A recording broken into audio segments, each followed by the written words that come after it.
Մարտահամերգային համալիրում ընթանում է Եվրոպական քաղաքական համայնքի գագաթնաժողովը, տեղի ունեցել դիմավորման արարողությունը Կարմիր գորգը։ Վարչապետ Նիկոլ Փաշինյանը հերթով ողջունել է համալիր ժամանող շուրջ 5 տասնյակ առաջնորդներին։ Երևանում են Ֆրանսիայի նախագահը, Մեծ Բրիտանիայի, Իտալիայի, Իսպանիայի, Բելգիայի, Չեխիայի, Նորվեգիայի, Լեհաստանի վարչապետերը, Եվրոպական միության ղեկավարները, ՆԱՏՕ-ի գլխավոր քարտուղարը։ Առաջին անգամ այս ձևաչափով հավաքին որպես հյուր մասնակցում է Կանադայի վարչապետը։ Եվրամիության առանցքային երկրներից միայն Գերմանիայի կանցլերը չի ժամանել գագաթնաժողովին, պատճառաբանելով աշխատանքային ծանրաբեռնվածությամբ։ Չնայած հրավերին Հայաստան չի եկել Թուրքիայի նախագահ Ռեջեփ Թայիպ Էրդողանը, Երևանի հետ դիվանագիտական հարաբերություններ չունեցող Անկարան Եվրահավաքին գործուղել է փոխնախագահ Ջևդեթ Ելմազին։ 2008-ին նախագահ Գյուլի այցից հետո Ելմազը Թուրքիայի ամենաբարձրաստիճան պաշտոնյան է, որ մեր երկիր է եկել։ Երևանում անցկացվող Եվրոպական քաղաքական համայնքի 8-րդ գագաթնաժողովին Ադրբեջանի նախագահ Իլհամ Ալիևը տեսակապի միջոցով է միացել։ Առաջին անգամ Հայաստանում է Ուկրաինայի նախագահ Վոլոդիմիր Զելենսկին։ Եվրոպական քաղաքական համայնքի գագաթնաժողովը հիմնադրվել է Ֆրանսիայի նախագահի առաջարկով Ուկրաինա-Ռուսաստանի ներխուժումից հետո։ Ռուս-ուկրաինական ճգնաժամը նախորդ գագաթնաժողովի հիմնական թեմաներից է եղել։ Երևանում էլ նախագահ Զելենսկին արդեն մի շարք երկկողմ հանդիպումներ է անցկացրել։ Անցած շաբաթ հիշեցնեմ, նա Ադրբեջանում էր, որտեղ առաջարկել էր Բաքուն դիտարկել ռուս-ուկրաինական բանակցությունների հարթակ, բայց Մոսկվան մերժել էր։ Հայաստանում անցկացվող գագաթնաժողովը 8-րդն է։ Կարմիր գորգին հաջորդել է բացման արարողությունը։ Ընթանում են այժմ պանելային քննարկումներ Եվրոպայում հիբրիդային սպառնալիքների, ժողովրդավարության դիմակայունության, տնտեսական անվտանգության թեմաներով։ Այս տարվա գագաթնաժողովի կարգախոսն է կերտելով ապագան, միասնություն եւ կայունություն Եվրոպայում։ Վարչապետ Փաշինյանի հետ նիստը նախագահում է Եվրոպական խորհրդի նախագահ Անտոնիո Կոշտան։ Գագաթնաժողովը կենտրոնանում է 4 հիմնական ուղղությունների վրա՝ ժողովրդավարական դիմադրության ամրապնդում, կապակցվածության առաջխաղացում, տնտեսական եւ էներգետիկ անվտանգության ամրապնդում, անվտանգության դինամիկայի եւ տարածաշրջանային մարտահրավերների քննարկում։ Գագաթնաժողովի բացման խոսքում Հայաստանի վարչապետ Նիկոլ Փաշինյանը հայտարարել է, որ այս միջոցառումը կարող է պատմական դառնալ մի շարք առումներով, այդ թվում նաեւ միջազգային խաղաղության եւ կայունության համար։ Այգելի ընկերներ, այժմ մենք ունենք խաղաղություն Ադրբեջանի հետ։ Արդեն 2 տարի է ինչ որը մեկը չի տուժել Ադրբեջանի հետ փոխհարաձգության պատճառով եւ սա ցանկանախադեպ տարիներ են մեր անկախացումից ի վեր։ Այժմ մենք սերտորեն աշխատում ենք Ադրբեջանի հետ, որպեսզի ամրապնդենք եւ ինստիտուցիոնալ դարձնենք մեր երկու երկրների միջև խաղաղությունը։ Եվ սա առաջին անգամ է, երբ Ադրբեջանի նախագահը մասնակցում է միջոցառման, որը տեղի է ունենում Հայաստանում, թեպետ հեռակապով, բայց հույս ունենք, որ շնորհավորություն կունենամ այցելելու Ադրբեջան 2028 թվականին, երբ Եվրոպական քաղաքական համայնքի 10-րդ գագաթնաժողովն այնտեղ անցկացվի, մինչդեռ Հայաստանն ու Ադրբեջանը փոխադարձաբար աջակցել են միմյանց տեխնացություններին, հյուրընկալելու այս գագաթնաժողովները։ Պատվարժան ինձ համար շատ բան է տեղի ունենում այս գագաթնաժողովների շրջանակում եւ տեղի ունենում նաեւ հիմա պատմության մեջ առաջին անգամ իմ առաջին երկկողմ հանդիպումը Թուրքիայի նախագահի հետ ունեցավ of the mentioned first EPC summit in Prague. Եվրոպական քաղաքական համայնքի առաջին գագաթնաժողովի շրջանակում participate in Yerevan's EPC summit and is the first vice president of Turkey to come to Armenia. The president of North Macedonia, Bosnia and Herzegovina, the European Parliament, Prime Ministers of the United Kingdom, Spain, Croatia, Խորվաթիայի, Իռլանդիայի, Անդորրայի, Ֆինլանդիայի, Էստոնիայի, Լյուքսեմբուրգի, Նորվեգիայի, Սլովենիայի, Կոսովոյի, Լիխտենշտեյնի վարչապետները այցելում են Հայաստան պատմության մեջ առաջին անգամ։ Հայաստան պատճառն է այս գագաթնաժողովը Հայաստանի համար պատմական համարելու,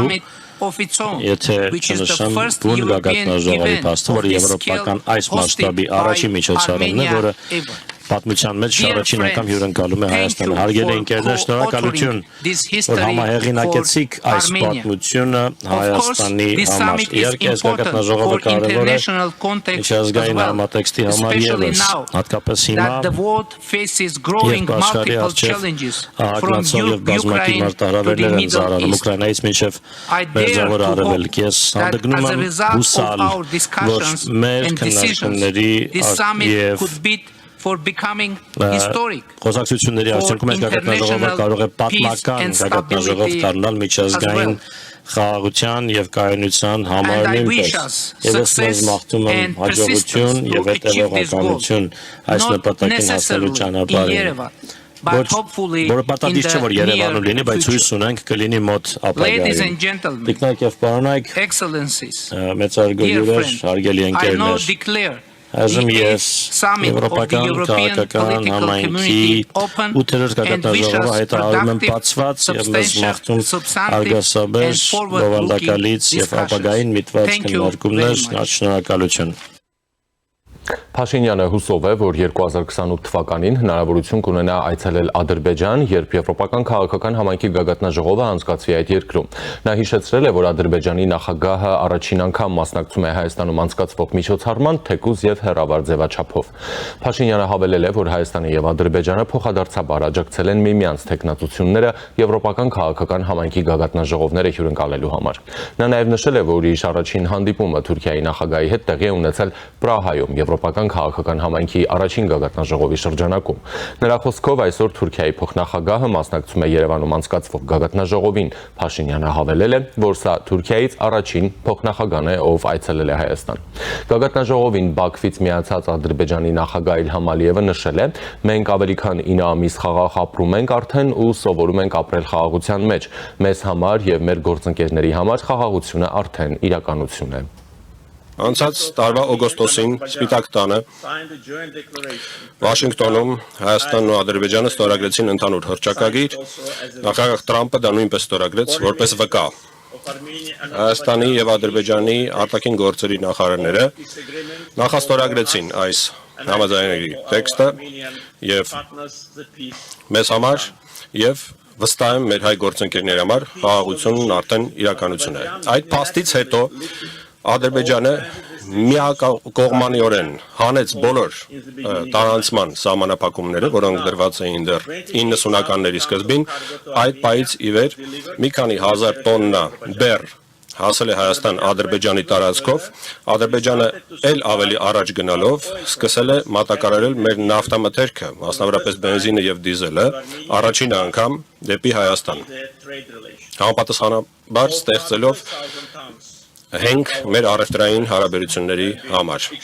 Մի քանի հազար տոննա նավթամթերք արդեն արտահանվել է դեպի Հայաստան։ Եվս մեկ ձեռքբերում խաղաղության այս օրակարգի ներքո դա փոխկապակցվածությունն է, Տրամպի ճանապարհը բարգավաճման եւ խաղաղության անցնելու է Հայաստանով դեպի Նախիջևան եւ դառնալու է Միջին Լիջանսկի մի մաս։ Եվ Հայաստանը եւ Ադրբեջանը արդեն տեսնում են խաղաղության պրակտիկ օգուտները։ Այս հնարավորությունից օգտվելով ես կցանկանայի երախտիկս հայտնել Եվրահանձնաժողովին վերջինիս դիրքորոշման համար Հայաստան-Ադրբեջան խաղաղության գործընթացի նկատմամբ։ Ցավոք սրտի ոչ բոլոր եվրոպական կառույցներն են ցուցադրել նույն մոտեցումը։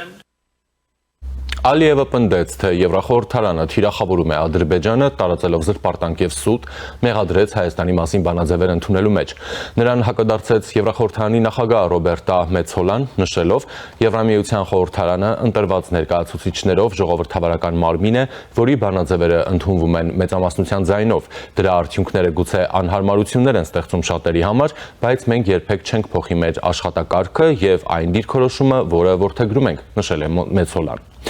Եվրոպական խորհրդի նախագահ Անտոնիո Կոշտան էլ իր ելույթում մի շարք ուշագրավ հայտարարություններ արեց։ Այսօր Եվրոպական քաղաքական համայնքի գագաթնաժողովն իսկապես պատմական է։ Պատմական է, որովհետև առաջին անգամ է, որ ԵՔՀ-ն հանդիպում է այստեղ,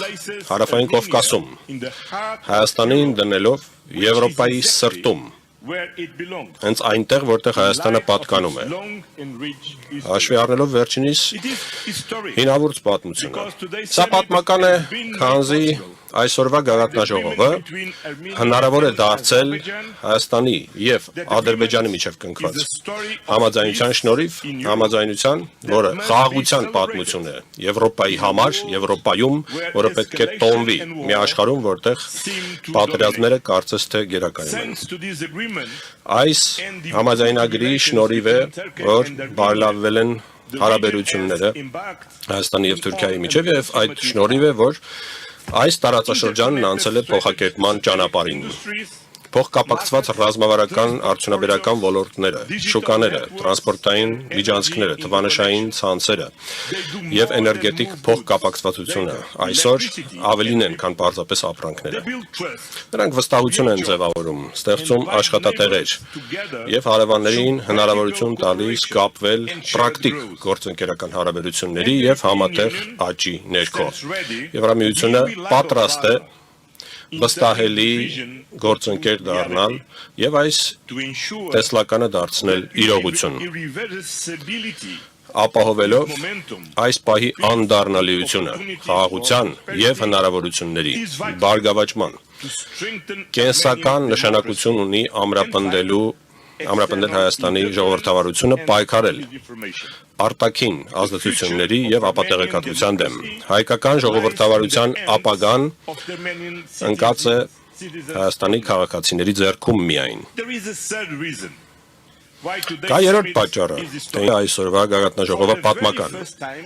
Առաջին անգամ է, որ մենք հրավիրել ենք ոչ եվրոպացի գործընկերոջ, Կանադայի վարչապետ Մարկ Կարնին, ով մասնակցում է գաղտնաժողովին եվրոպական քաղաքական համայնքի։ Բարի ողջույններս, Մարկ։ Եվ այժմ զրուցելու եմ Restart քաղաքացիական հիմնադրամի գործադիր տնօրեն Յուրի Ավագյանի հետ։ Բարև ձեզ։ Բարև ձեզ, բայց Յուրի Մովսեսյանի։ Այո, գնանք Յուրի Մովսեսյանի հետ։ Եվ այսպես, այս գաղտնաժողովը այն ելույթները, որոնք ունենում են, քննարկում են հիմնական խնդիրները մայրցամաքում, հա, եւ գուցե նաեւ դրա սահմաններից դուրս անդրադառնում են նաեւ Մերձավոր Արևելքում։ Ուրսուլա ֆոն դեր Լայենը նշեց, որ իրավիճակը Եվրոպայի համար փակուղային է եւ այլն։ Մեր մասով շատ այսպես ասենք, հա, այնպես չի որ միանշանակ է ընդունվում, հաշվի առնելով բողոքի ակցիաները, որ հիմա զուգահեռ տեղի են ունենում տարբեր քաղաքական դերակատարների կողմից։ Ինչ է տալիս այս համայնքի Հայաստանում հավաքվելը, այսինքն սրա քաղաքական արդյունքը կամ ազդեցությունը մեզ համար ո՞րն է։ Հակառակ պնդումներն էլ ասեմ, սա պարզապես նվեր է ընտրություններից առաջ իշխանությանը, հայրենիքի մի մասը ուրանալու դիմաց մի երկու եվրոպացի բերելու հնարավորություն ու ինչ որ հա մեկ էլ Ռուսաստանին թշնամացնում ենք մեր նկատմամբ։ Շատ լավ։ Դե իհարկե այս տիպի պատմական նույնիսկ բնորոշումն են տալիս շատերը, այս տիպի միջոցառումների ժամանակ մենք չենք կարող խուսափել այս ծայրահեղ թե վատատեսական, թե շատ լավատեսական գնահատականներից, բայց դա ինքնին ցույց է տալիս, թե ինչ կարևոր իրադարձություն է հիմա Հայաստանում տեղի ունենում։ Ինձ թվում է մի քանի հարթություններում պետք է դիտարկենք։ Առաջին հերթին, եթե չեմ սխալվում, ես չեմ մտաբերում այլ նմանատիպ միջոցառում, ինչ որ մայրցամաքային նշանակության, տարածաշրջանային, այս նշանակության, որ Հայաստանը այսքան մեծ միջոցառում հյուրընկալելու ընդհանրապես փորձառություն ունեցել է այսքան բարձր քաղաքական մակարդակով։ Գուցե եղել են մեծ թվով պատվիրակների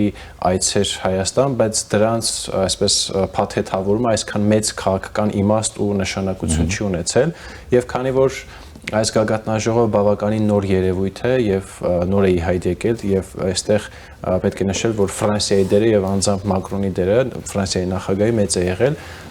բավականին այսքան ընդամենը մի քանի փորձառություն է եղել այսպիսի գաղտնաժողովներ կազմակերպելու եւ Հայաստանի որպես վայրի ընտրությունը կարծում եմ պատահական չի եղել եւ կարծում եմ, որ չպետք է թերագնահատենք այն փաստարկները, որ Հայաստանի ընտրությունները այստեղ որևէ կապ չունեն, իհարկե ունեն, բայց դա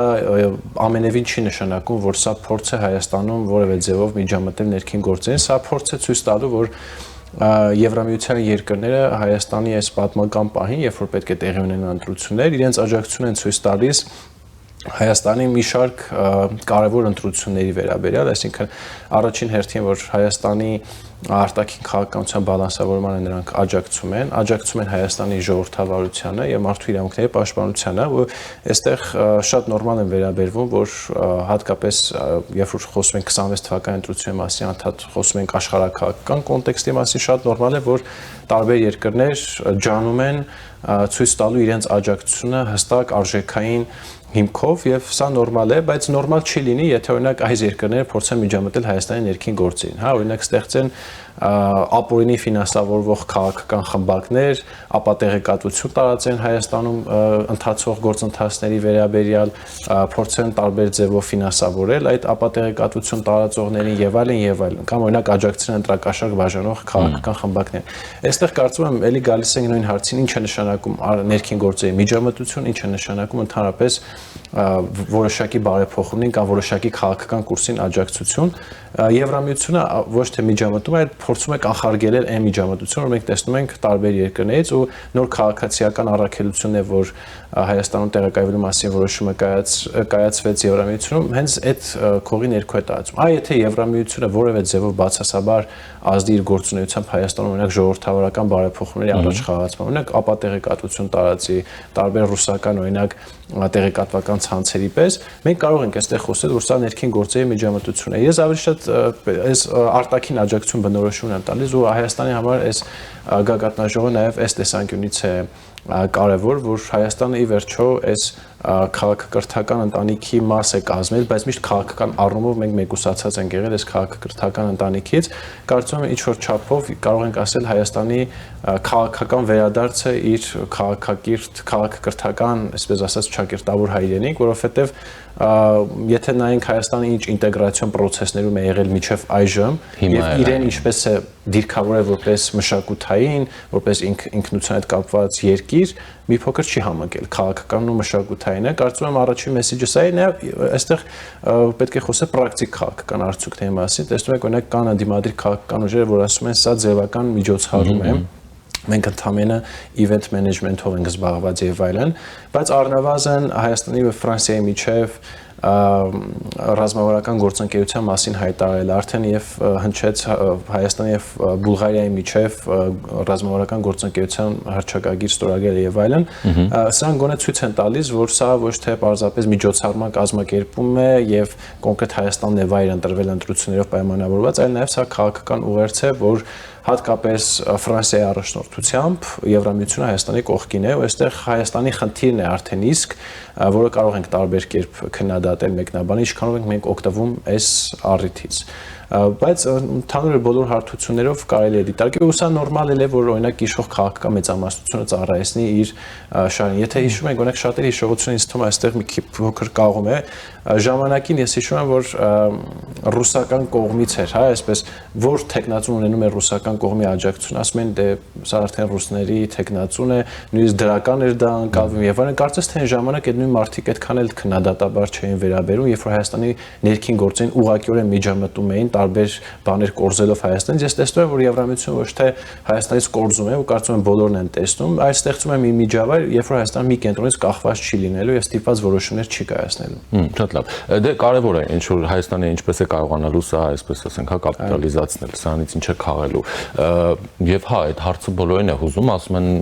այս պայմաններում մի տեսակ դժվար է, այսինքն այն ամբողջական ինչ հնարավոր կլիներ սրանից ստանալ, դե ինչ էլ ստանանք էլի բան է, բայց այնուամենայնիվ էլի հիշելով նույն այդ ինտեգրացիոն բոլոր միավորումները, որոնց անդամ է լինում շարունակում է լինել Հայաստանը, Հայաստանի կապվածությունը տնտեսական իմաստով, այդ թվում նաև Ռուսաստանի հետ, հա, հազար հարց կա։ Այո, դե առնվազն ես կարծում եմ, որ քննարկման արդեն մի շարք ուղղություններ նախանշվում են, կարծում եմ նույն Հայաստան-ԵՄ վիզաների ազատականացման գործընթացի մասին ավելի հստակ հայտարարություններ կարելի է սպասել, որովհետև ինչ որ չափով դա նաև հանրային տրամադրություններում գործ հատվածներից մեկն է, որովհետև երբ որ խոսում ես Եվրամիության անդամակցության հարցի մասին, բայց դեռևս ունես նույնիսկ վիզաների ստանդարտին համապատասխանելիության հարց, հանրության մոտ այդ տրամադրությունը մի փոքր ոչ իրատեսական են համարվում եւ կարծում եմ Եվրամիության առաջնորդների ներկայությունը այստեղ ու հստակ ուղերձները այս մասով շատ կարեւոր է լինելու։ Մյուսը տարածաշրջանային փոխկապակցվածության հարցերը։ Մենք գիտենք, որ Եվրամիությունը այս տարածաշրջանում կոնկրետ լոգիստիկ տարբեր շղթաներում ուղղակի ներդրումներ է կատարելու, արդեն կատարել է, արդեն պատրաստակամություն հայտնել է ու կրկին վերադառնում ենք մեր խնդիրներին, դա Հարավկովկասյան օրինակ երկաթուղին է։ Ես Եվրամիության տեսանկյունից եթե նայում եմ Հայաստանին, ես էլ եմ որոշակի պատասխաններ ակնկալում հայկական կողմից, որովհետև մենք գիտենք, որ կենտրոնական Ասիան եւ Հարավային Կովկասը կապող տարբեր լոգիստիկ շղթաներում թե ԱՄՆ-ն, թե Եմեն պատրաստ են ներդրումներ կատարել, բայց նրանք պատրաստ չեն ներդրումներ կատարել ռուսական տիրապետության կամ ռուսական կառավարման ներքո գտնվող ենթակառուցվածքներում, այն էլ հիմա այսօրվա աշխարհական իրավիճակում եւ դրանից բազմիցս նշել ենք, որ օգտվում են Թուրքիան եւ Ադրբեջանը, նշելով այդ տեսեք որտեղ եք հա ներդրում անում, իսկ հայկական կողմն էլ կարծես թե լավ չի ջանք թափում այդ ռուսական ներկայությունը կանխարգելելու առումով։ Կարծում եմ, եթե հայկական կողմը կարողանա այս հանդիպումների ընթացքում հստակ ներկայացնի ճանապարհային քարտեզ, թե ինչպես է ձերբազատվելու ռուսական երկաթուղուց, կարծում եմ նույնիսկ հայտարարություններ կանչեն, որ այդ թվում Նախիջևանի ենթակառուցվածքների վերականգնումով նաև հայաստանյան երկաթուղային ենթակառուցվածքը կվերականգնի եւ դրա մասին ինչ-որ ներդրումների խոստումներ կարծում եմ կտրվեն եւ կարծում եմ նաև մնացյալը ավելի շատ արժեքային ուղերձներ մենք կտեսնենք եւ իհարկե եւս մեկ անգամ կվերահաստատեն, որ Եվրամիությունը ամեն ինչով աջակցելու է Հայաստանի ժողովրդավարացմանը։ Այստեղ միակ աշխատանքը, որ կարծում եմ, որ ամենակարևորն է լինելու հայկական կողմի համար, դա Ռուսաստանից եկող հնարավոր սպառնալիքների դեպքում այն աջակցության ակնկալիքն է, որ իրատեսականորեն մենք կարող ենք սպասել Եվրամիությունից, որովհետև պետք է այստեղ իհարկե մի փոքր շատ զգուշ լինել ու շատ հստակ հաշվարկել այն ռեսուրսները, որ մենք ունենք, որովհետև մենք հասկանում ենք, թե ում հետ գործ ունենք, մենք տեսել ենք, թե այդ երկիրը տարբեր մեր նման երկրների հետ հարաբերությունների միջգործիքակազմ է կիրառել եւ այստեղ պետք է անկեղծ խոսակցություն ունենալ Եվրամիության հետ, իհարկե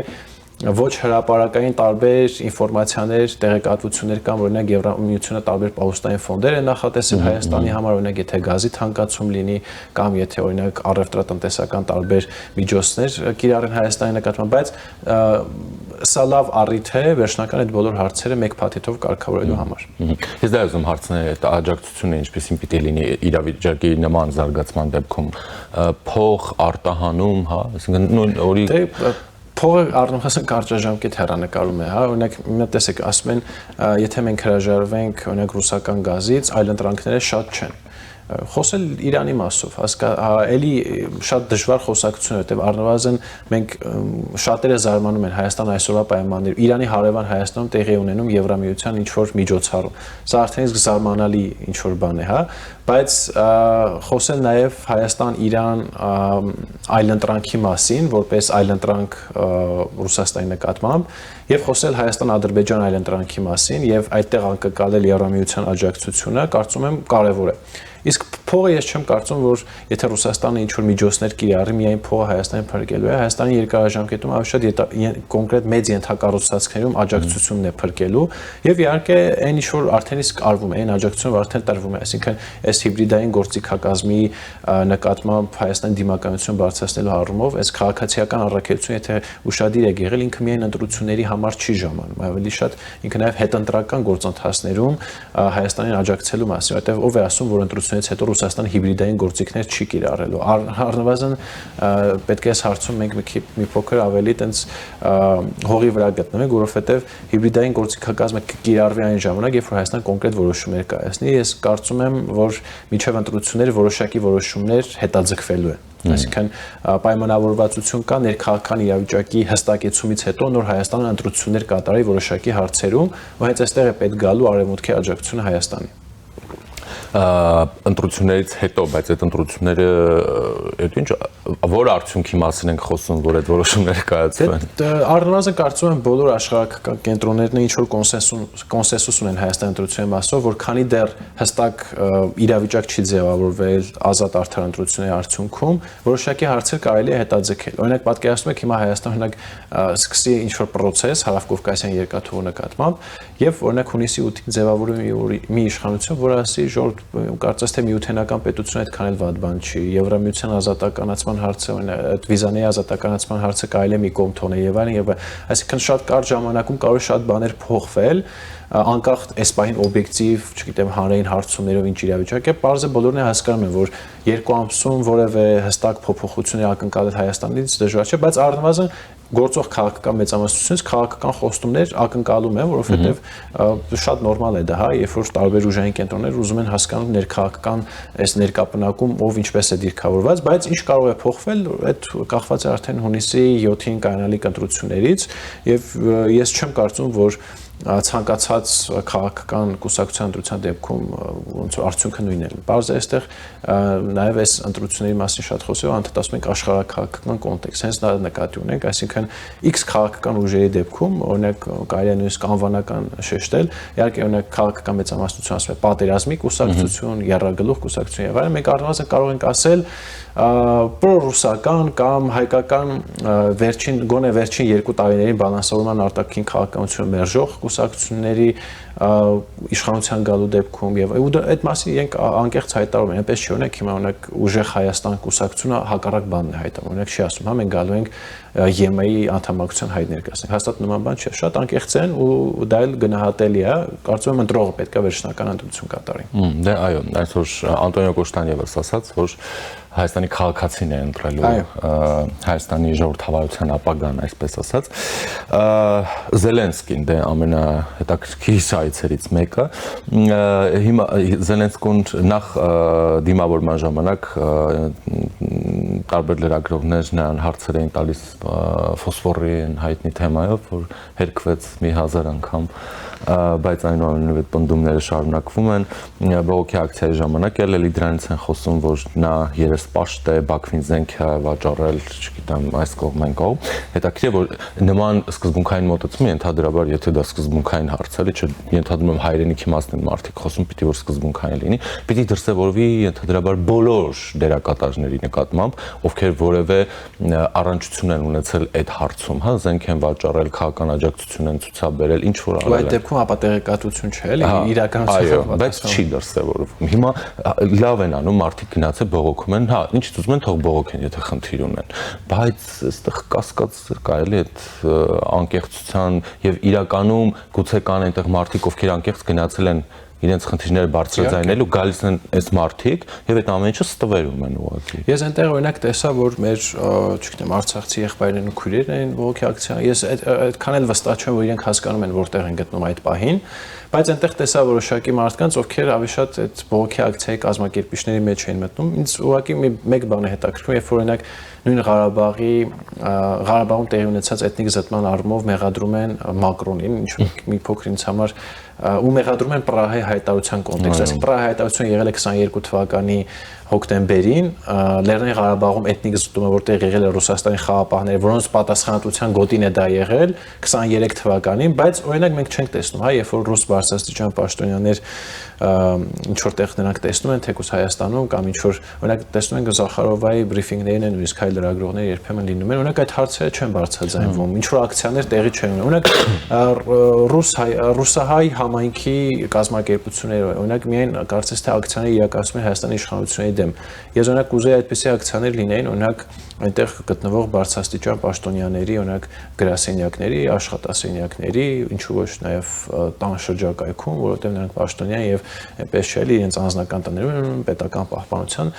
ինչ առանձնատներում են մնում եւ այլն, դա չենք տեսնում, ինչը կարծում եմ շատ ոչ միայն մեր մոտ, այլև հասարակության մոտ մի փոքր կասկածամտություն է առաջացնում ու կապված նաև Զելենսկիի հետ, կարծում եմ այդ լրագրողի հարցը ես չեմ կասկածում, որ նա չգիտեր, հա, որ այդ լուրը պարբերաբար հերքվել էր, պարզապես քաղաքական ակցիա էր լրագրողի կողմից, ինքը անոմալիկ ձևակերպում է, բայց ես կարծում եմ այս այլի, որ մենք քննարկում ենք գոյություն չունեցող օրակարգը, այն ինչ օրինակ ես իշխանություն ունեմ հարցադրում այդ առումով, օրինակ միջև Հայաստան այցելել Զելենսկին գտնվում էր Բաքվում եւ օրինակ հետաքրքիր օրակարգ կար այնտեղ, Զելենսկին նախ հանդիպեց ուկրաինական ստորաբաժանման, որը իդեպ փորձով է կիսում Ադրբեջանի զինված ուժերի հրամկազմի եւ ընդհանրապես ներկայացուցիչների հետ։ Իրականում այսօրվա աշխարհում ուկրաինական զինված ուժերի բանակի փորձով կիսվելը դա արդեն իսկ լուրջ ռեսուրս է, որը իհարկե քաղաքական պայմանավորվածության արդյունք է։ Օրինակ այդ լրագրողը կարող է այդ հարցը տա Զելենսկի, արդյոք չեք դիտարկում Հայաստանում նմանատիպ ինչ որ ստորաբաժանում կամ արդյոք այդ հարցը քննարկվում է, կամ նրան չուղել Նիկոլ Փաշինյանն ուղղել եւ այլն, այսինքն բուն օրակարգային հարցերը թողած դեռևս մենք քննարկում ենք ուկրաինական ֆոսֆորը, որը եթե չեմ ասում արդեն 6 տարի է գրեթե այդ հարցը քննարկվում է, ամեն անգամ ֆակտ չեքերները հերքում են, չգիտեմ ինչքան կարող է շարունակվել սա, բայց այդքան էլ կարծում եմ բովանդակական։ Դե այնքան որքան դրա համար վճարող կլինի, հա։ Դե հա, բայց կարծում եմ նաև պետք է վճարողներ լինեն, թեկուզ կարծում եմ Հայաստանում այնպես չի էլի, որ քաղաքական ուժեր կամ բովանդակություն ստեղծողներ չկան, որոնց չի հետաքրքրում օրինակ Հայաստանի դիմադրունակությունը։ Հիմա ուկրաինական փորձ ունենալը եւ ուկրաինական կողմի հետ այդ պայմանավորվածություն ունենալը Հայաստանի համար շատ կարեւոր է։ Օրինակ երբ որ Իլհամ Ալիևը այդ քայլին գնացել է, նա հստակ գիտակցում է, չէ՞, այսօր ուկրաինական փորձ ունենա սեփական անվտանգային համակարգում, բանակում դա շատ կարևոր է։ Այնտեղ իհարկե լրագրողներ չկան, որ այդպիսի հարցադրումներ անեն, օրինակ չասեն, էլի, օրինակ իսկ դուք ինչու եք օրինակ հայ համայնքին այդքան տեղ տալիս Ուկրաինայում, օրինակ այսպիսի հարցեր չեն տալիս։ Մեր կողմից գոնե պետք է ներսում կամ գոնե այս միջոցառումը օգտագործելով այդ հարցերը բարձրաձայնել արդեն ուկրաինական կողմի հետ, հատկապես այնպես չի հայ-ուկրաինական հարաբերությունները այդքան շատ փայլուն վիճակում են առաջին այցներ նախագահին։ Եվ վերջինը հանրապետականներից ասում են մեզ խոստանում են Բրյուսել, բայց տանում են Անկարա։ Եվրամիությունը։ Մի փոքր ինձ համար դժվար է այդ հասկանալ ինչ նկատի ունեն, այնտեղ նաև իհարկե շատերը ասում են, որ սա թրքացում է, սա ինքնության դեմ պայքար է եւ այլն, բայց ես կարծում եմ, որ Հայաստանում, հատկապես Երևանում բնակվողները տեսնում են, թե հատկապես հիմա Եվրոպան ինչքան բազմազան, ինչքան տարբեր, նույնիսկ, չգիտեմ, խոսելաձևից, հագուկապից, ինքնության ներկայացումից սկսած, մշակույթով վերջացրած, ինչքան տարբեր է Եվրոպան, բայց ինչքան նաև միասնական է, այսինքն չգիտեմ ինչ են նկատի ունենում հանրապետականում Բրյուսել նշանակում է Անկարա, եթե նկատի ունեն, որ օրինակ Թուրքիայի փոխնախագահն էլ է մասնակցում սրան, չգիտեմ, մի փոքր էլի դժվար է վերլուծել, շատ դժվար է հասկանալ իրենց։ Շնորհակալ։ Ես եմ շնորհակալ։ Զրուցակիցս Յուրի Մովսեսյանն էր։